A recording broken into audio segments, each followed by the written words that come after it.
All right. Welcome back to Chats with Dylan Nav. On our special Valentine's Day, we're both trying our best to model some red. So hopefully that's coming through here. We really had to go What, deep into the is, closet. have we even decided? Is it chats with Nav and Dill or chats with Dill and Nav? Is it going to be whoever introduces the podcast is going to put the first name? I think at this current juncture, I think it's going to go both ways. So unless until there's an official, posting on, some podcast forum, and we have to decide, maybe we'll That's flip a right. coin at that point. So I think it's just part of the testing out. We're trying different things. We're just we're Good. just we're just gonna see what rolls off the tongue, feels right. So today it's gonna be chats with Dylan Nav, and we'll see what happens next time.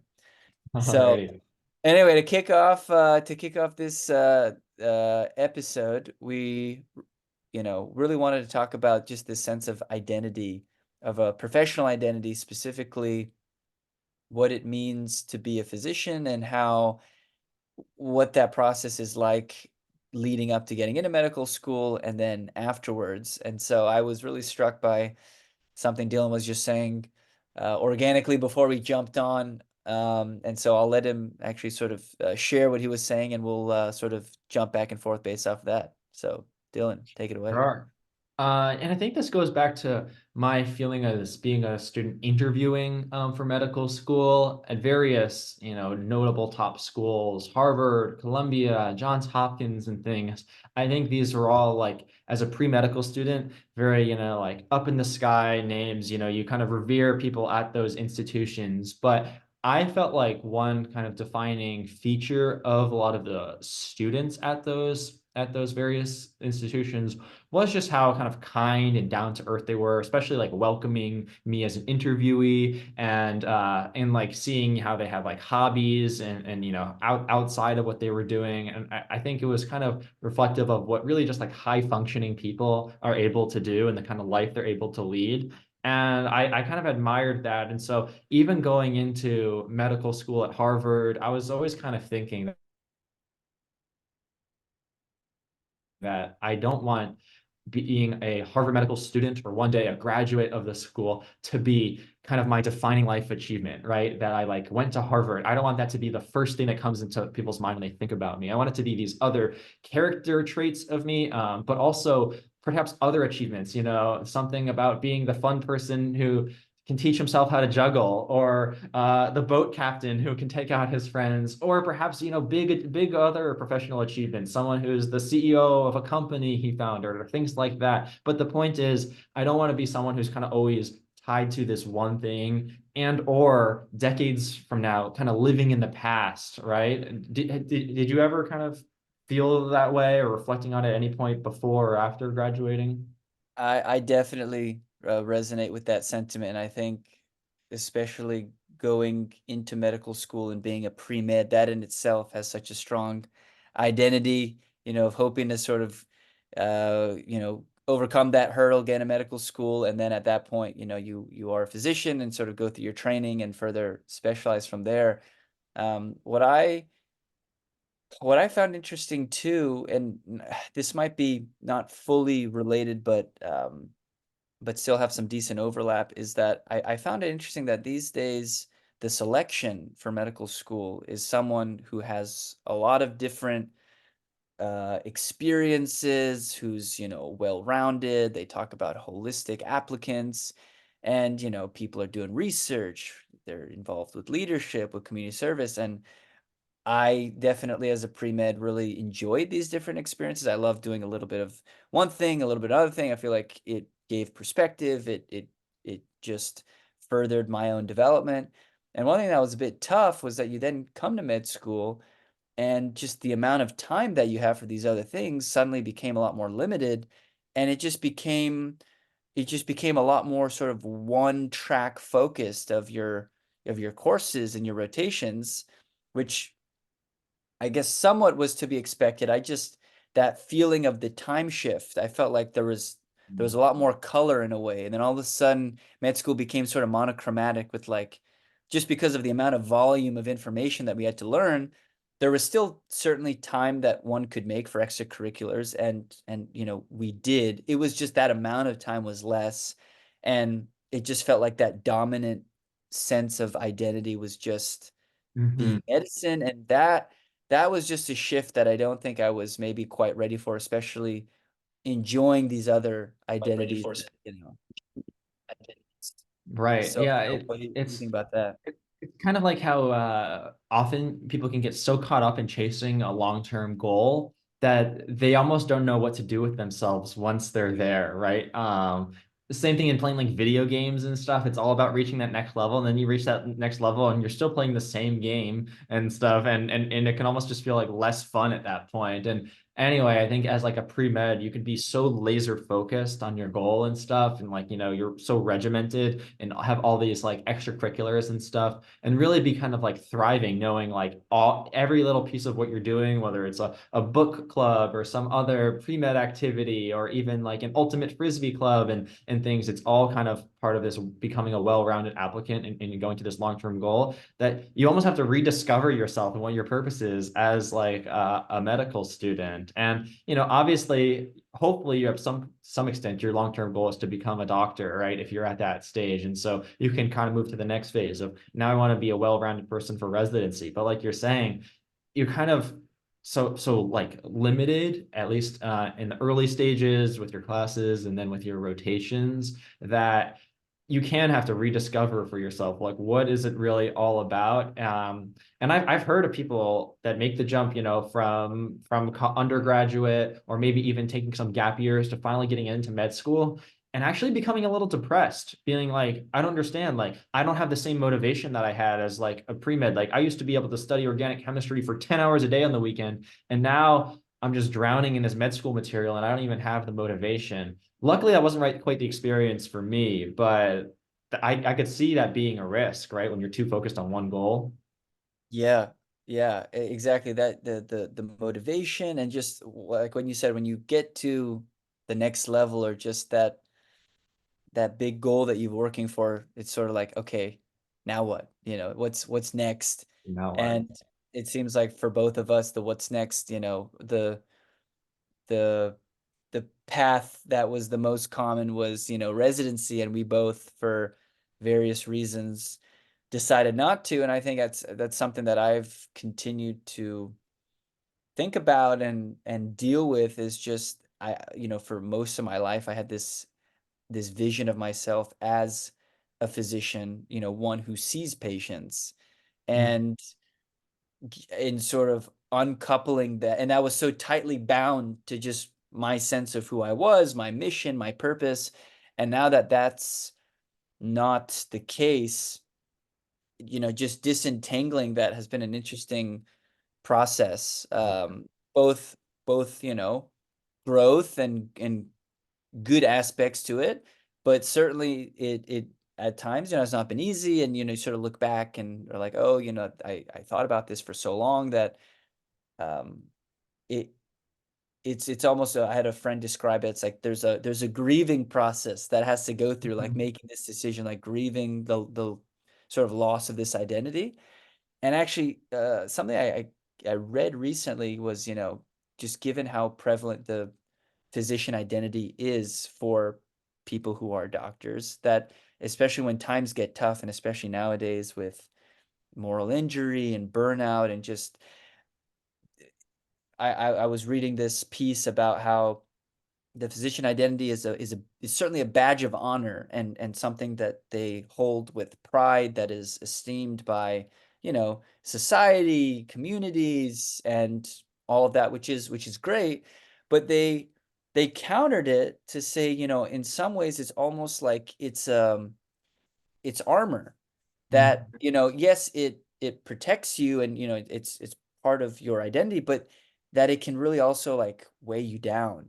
And mhm, that, just being aware of, yes, it has these positives, but just that there's these other negatives or drawbacks, and just wondering, like, at what point do the drawbacks, especially like if you're really not happy doing what you're doing net wise, you still, like, is it worth holding on to that identity? And This reminds me of something actually where I actually was admitted off the wait list to medical school at Harvard. And so I learned a little bit later, and I think built into that was just being so grateful that it worked out. Because, I was definitely someone that I was remained very hopeful that it would work in my favor. And so I think when I finally got that acceptance letter to go to Harvard Medical School, it just felt like, everything I'd been working for so many years was finally awarded to me. And that carried with me at least through, a lot of the first year of medical school. And I remember talking about this to a classmate of ours very early on, probably some of the first, like, 2 to 4 weeks of medical school, just saying how, regardless if there's some, parts of the curriculum that are annoying or things don't go my way, it's like I almost can't complain because I'm just so grateful to be here. Like, at least I got that one thing that I wanted so bad for so long. And she actually gave me some pushback on that, saying, what, I think that that's like, I get that, that, we were awarded this gift to be some of the lucky few at this school, but at the same time, it can be a little bit almost toxic to think that way, right? That, like, just because you got like one thing that you've achieved something, and that, you can kind of show that to the world, whether it's a school you're at or a residency program you're in or so on, that it's as if you're not allowed to complain about other things going on, or that like your problems are no longer as big because you got this one break in your life, it's still something that stuck with me. I felt like at that time maybe wasn't really going to sway me too much, but I think I understand like the sentiment that you always have, there is kind of always like a next thing to be looking for. You don't want to be too tied down to what you're doing now, especially when it can kind of limit you, and make you feel like, well, I'm not allowed to do anything else because this was what I once like wanted and what a lot of other people would want. Yeah, yeah, definitely. Mm. It's and as we now sort of go on to, as you were saying, you want to be remembered for other, attributes, and you want your greatest accomplishment to not just be that, you went to medical school, but other professional and personal achievements. Right. Which Well, is and I was gonna add one other thing on this topic, um, that I think kind of goes back to that feeling that I had in my first few weeks at medical school and stuff. I believe this was first said on one of Dr. Ali Abdal's podcasts, who's well known on YouTube and in kind of the productivity space, and that is this idea that our internal reality lags probably a couple years behind our external reality. And what that means is we're basically often feeling like, even though we're currently our first year in med school, for example, you still feel like you were 2 years ago as like a pre-med student. And so it's surreal. It's like the best thing ever, or something. But then by the time you're in your third year, you're going through rotations, you have to apply to residency and stuff, it's settled in. Like, you've been here for a while. Your family, your friends know this is just what you're doing. You're kind of on the grind, and it's no longer like this crazy thing. And then same thing when it's like you move to that next stage in your life, whether that's residency or even just in other things. Like I can imagine, becoming a parent or something. Your first few months are just like probably crazy because you're still like living in that external like that past internal reality of being someone who's not at all a parent, and now you have this. And so I think it's an interesting kind of fact of life that you're kind of always playing catch up with the world around you. This is obviously is like that imposter syndrome, right? We haven't named it yet, but I think that that's kind of what's kind of built into this whole narrative here, is that imposter syndrome, well, it can often be painted in negative light. Can also, there's also this kind of positive aspect of it too, where sometimes it's just like your external reality feels too good to be true because you're still thinking the way you thought a couple of years ago. Isn't that right. interesting? Yeah, I like the I feel like I tended to view imposter syndrome more in the sort of neutral Mm. to negative way, but I'm now on the spot thinking about, yeah, just the way of having it be more of that positive spin, or just, yeah, this lagging, as you were saying that. I hadn't heard that before, but it just like Mhm. instantly clicked as you said that. Right. And so were you going to say anything else on that topic? Well, I was just gonna say that yeah, one more thing. It's interesting when you put yourself in the mindset you were saying, when you're first year medical student, it's taking time to sink in, and you think of yourself as this undergrad, as this pre-med, and so when you've been that for at least probably the 4 years of undergrad, if not longer, and then all of a sudden you have this goal that you've been working to, and you see that, like, I remember I would just, like, I'd look at and be like, I have this email address that, is at a medical school, and at, med school that was, one of my dream schools. And I look at my student ID card, I'd be like, my name's on this, and it has Harvard on it. I'm like, whoa, like, this clearly somebody thinks it's real. And I just kept looking at this, and yeah, it didn't. But then you think, like, oh, here I am, this pre-med, who's, like, here. And so yeah, it takes time to sink in, and it's interesting at what point for different people it sinks in, and if Yeah. there's other things that can speed it up, things that can slow it down. Mhm. Just interesting to think about. And I remember, just like you're saying too, even my family, at a family gathering sometime my first year, wanted to see my email that ended in .harvard.edu, which I'm like literally rolling my eyes at. I almost find cringy, but it's just like, can be so exciting and so surreal. But believe me, at family gatherings now, what is it, over 5 years since being accepted and now graduated, no one's asking about that. Another kind of, that's kind of the reason too you can't live in the past, right? Because unless that brings you so much joy and meaning, the life moves on, right? Yeah. And I'm wondering if you could reflect on, however you'd like, how your thoughts of being a medical student and now a doctor on a non-clinical path, how's that kind of changed, or how do you kind of think about your time as a medical, once like a medical student, in relation maybe to your identity and stuff like we were talking about right when we kind of jumped on this call.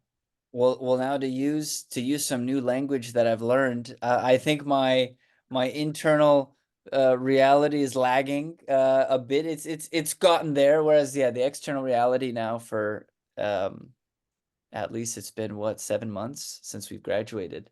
So it,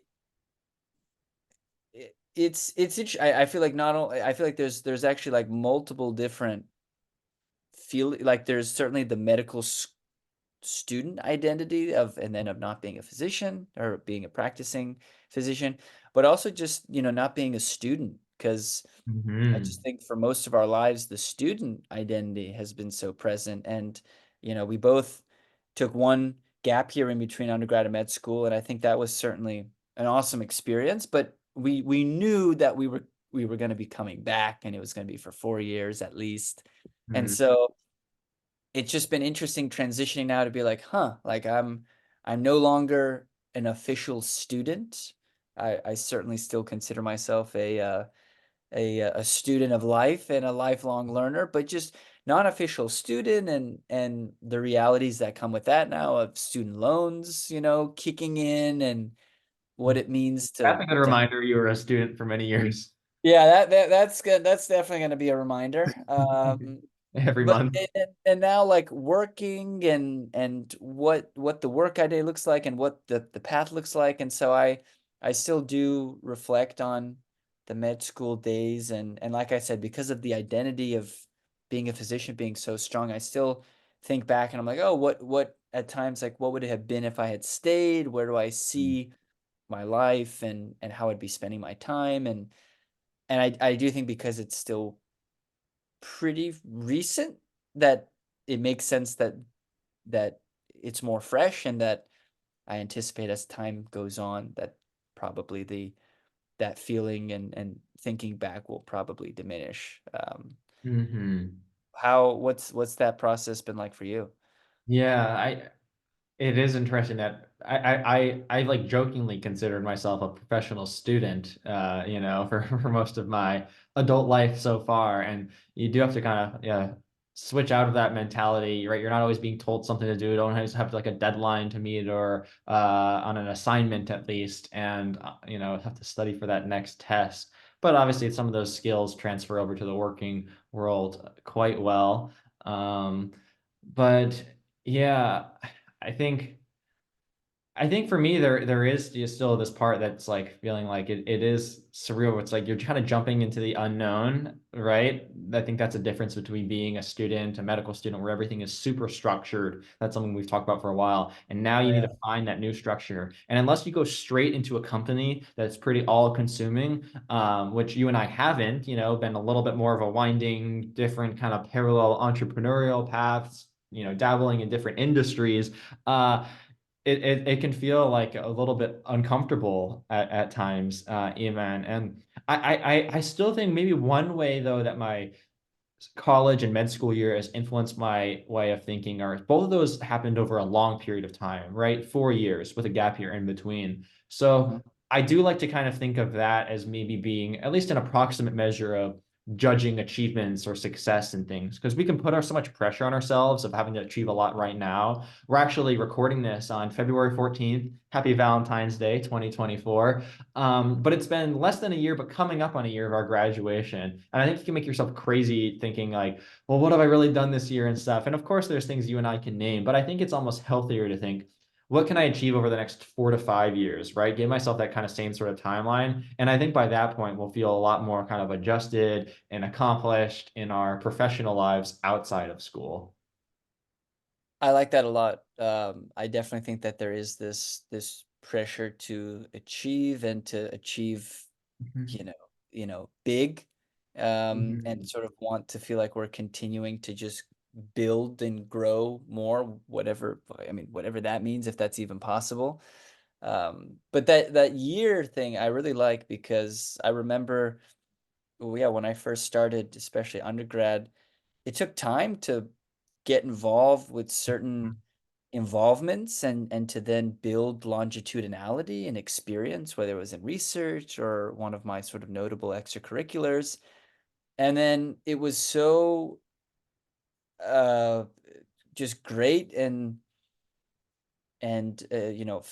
felt nice that when it came to sort of end of third year and end of fourth year, when the sort of awards and these sorts of things would come out, that I ended up receiving a number of them, and it felt so nice to be a way, like a recognition for certain achievements, but just recognizing now that like that was on the order of 3, if not 4 years of putting in Mhm. time, and that, if I would have just looked at the end of the first year, if we're, yeah, like you said, if we're going to judge ourselves now in 3 months in May and be like, okay, it's been a year, like what have we done, and expect something. It's like, well, how it's like I wouldn't have had anything at the end of the first year to really show for an undergrad, and so like it takes time, and Right. the situations are also not, of course, not the Mhm. same, so they're not directly comparable, but it's just this aspect of allowing time for things to really develop, to mature, to show for. I think that's important for us to remind ourselves because I think Mhm. we wanna we wanna do things well, we wanna do them soon, and we have to be kind and be patient. And let me ask with, despite having this healthy view on time, do you at all feel like just given that you're, for the first time kind of entering the workforce now that you almost feel left behind, like, and or have any kind of regrets about spending 4 years at medical school to then choose a non-clinical path and not be a physician? Because I think I can speak on behalf of any potential listeners, should there be any, of this podcast, that people will wonder, like, these guys are crazy. Like, they just were reflecting on how much they wanted to be a doctor and how much they wanted to go to like the best med school, and like they got all that gifted to them. Maybe some people would even envy us and then feel like we just threw it away. And now we're, fast forwarded 4 years into our life that we won't get back. And now have to like start, almost like right where your recent college grad is. Um, I don't quite feel that way, but how do you feel? Oh, what a great setup and then pass off. That's fantastic. Yeah. For our one viewer who's Dylan's fiance and soon to be wife. Happy to answer this question. Um, um, yeah, I certainly think, well, there's a few things there on the part of, was it worth the 4 years? I think yes, because it's what at the time and for many years, that was I think the important thing is just pursuing passion. And that was what I wanted, and I went for it. And then just deciding that, okay, just because I wanted something when I was younger, does that mean that I then, have to stick to it? And I remember reading a headline of a piece of a physician who was experiencing, burnout and they said, how an 18-year-old made a decision for them like that binded them for the rest of their life. And it's like, do I let my 18-year-old self or even say 14-year-old self, it's like I arrived, we saw what was going on, we thought about it. It was not an easy decision by any means, but we said, okay, at this point in time with the information at my disposal, it makes sense for me right now to not continue. And Mhm, so I think a case could certainly be made to say, okay, if you came out of undergrad and then started to dive into the things you're doing now, that maybe 4 years of work experience could put you in a farther place. I just think it's so hard to see what that actually means in reality. mhm, And the just the experience we had in medical school, the transferable skills that come from it, the knowledge itself and the people that we met and being in Boston. I mean, I definitely look very favorably on the experience. And so I would say if I had to do it again, would I? Yes, if I felt the way that I did then. Like if I mhm. feel the way I do now, like maybe not, but the way I did then, like absolutely. Yeah. Well, it reminds me of a quote I've shared with you before. This idea that you owe no obligation to your former self.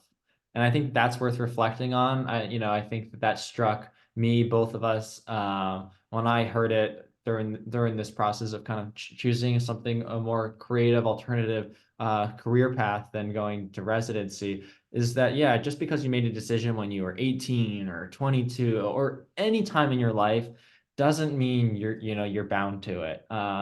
We are bound to pay back our student loans on this little That's maneuver, but yeah, but the uh, little maneuver, yeah. and there is something to be said about following through with your goals, right? You don't want to take this quote too far and say, "Yo, no obligation." So I Right. vowed yesterday that I'm going to run every day for the next year, and actually, I owe no obligation to my former self. Therefore, today is a rest day. But I think it's there should be kind of a positive feedback of like you should continue to want your goals, and when Yeah. something about your situation changes, and that's a big factor here over the span of several years, a lot will change externally, internally. What kind of motivates you, inspires you. You're going to discover new things.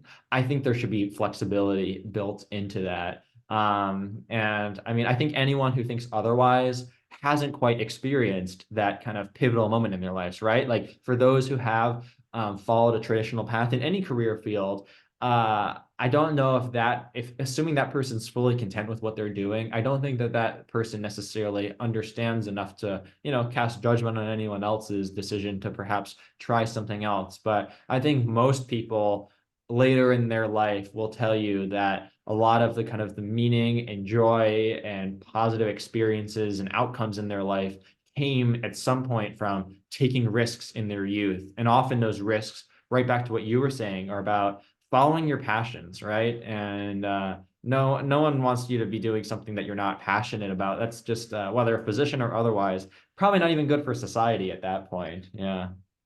Yeah. Yeah. I agree. And I think as part of also this exploration of different things, I was having a conversation with the um older friend recently, and the way that the way that she was describing something all of a sudden gave me this visual that was very interesting because, you and I have spoken about, you consider different options or say opportunities, and weighing them against each other is not easy. And one way of capturing it, that kind of has a slightly negative connotation is like confusing. Like there's confusion if it's like you don't know what to do. And it's not a great feeling to not know what you're doing. And especially for, I feel like, us who for very long knew what we were doing. It was very focused, it was very clear, and we worked at it. And so something that's just been interesting is just like what I've visualized is that the more opportunities that that we like we let in, what comes sort of with it, almost like attached to it, is some confusion. Mhm, And this idea of that there actually we do have control over how much confusion comes in, and it's just how much we want to entertain these ideas. And I mhm, think before I was like, "Oh, I'm trying to figure this out and stuff." It's like, yeah, I am trying to figure it out. I want to consider a lot of different options, but if I really wanted to, I could just pick something and all of a sudden like there wouldn't be as much confusion. You know? mhm, And I just think for maybe some and what I imagine is just, like, as if, like, it's, like, coming in through, like, different doors, and, like, the more opportunities you have that you're letting come in, with it comes confusion, but you could just close those doors and just mhm. not let it in, and so you're not getting exposed to these different opportunities, you're not entertaining them, but with it, you're not also as confused because 'cause you're not thinking about them, so you're actually, like, you can, in this example, keep confusion at bay. And I think that's when like people are like they're on their path, like they're say they're in this job and they're like, I just want to do this. I don't want to think about other things. Mhm. On one hand, it's like they don't have to be preoccupied with these other thoughts of what it could be like if someone reaches out to them like, hey, have you thought about this job? Have you thought about that role? And then spin from that because it's like they've decided they're just not going to let it in, and then they can enjoy and focus on their other things, and, like, no That's judgment on that, like, it's up to them whether they want to or not, there's obviously trade-offs for both. It was just interesting to think that the we do have at least some, if not a decent amount of, I think, agency for the amount of confusion that can come in. I like that. And maybe to build on that, we can try to close out here to think of someone who's maybe in a similar position to where we once were, whether it's as a med student or anywhere in their life, in any career, who is kind of at a point of a juncture, right? Where they can continue down a path, continue following down a decision that they once were. Maybe they're a pre-med student actually, thinking, do I continue as a pre-med and go to med school or try something different? Whatever, whoever that person may be, what advice could we impart from our own experiences about this? Does anything come to mind for you? I don't want to put you on the spot. I was gonna say, so you set up these beautiful, setups, and then, Let Naveed, me let me give it a go. Let me yeah. give it a go. I think if we focus on lessons from the elderly and even the dying. Most people will say they regret more in life the things that they didn't do than the ones they did. And I think you can take that to be a general message of take risks. Definitely a lot of people later in life will say that they wish they'd taken more risks while they were young. And frankly, I think that that's what I've chosen for myself. And, in you in many ways, the same thing of choosing not to go to residency and become a physician in the standard way that it's practiced in society. That was a calculated risk. We're giving up a lot of job security, a very, very high income potential, to do some kind of chart our own course.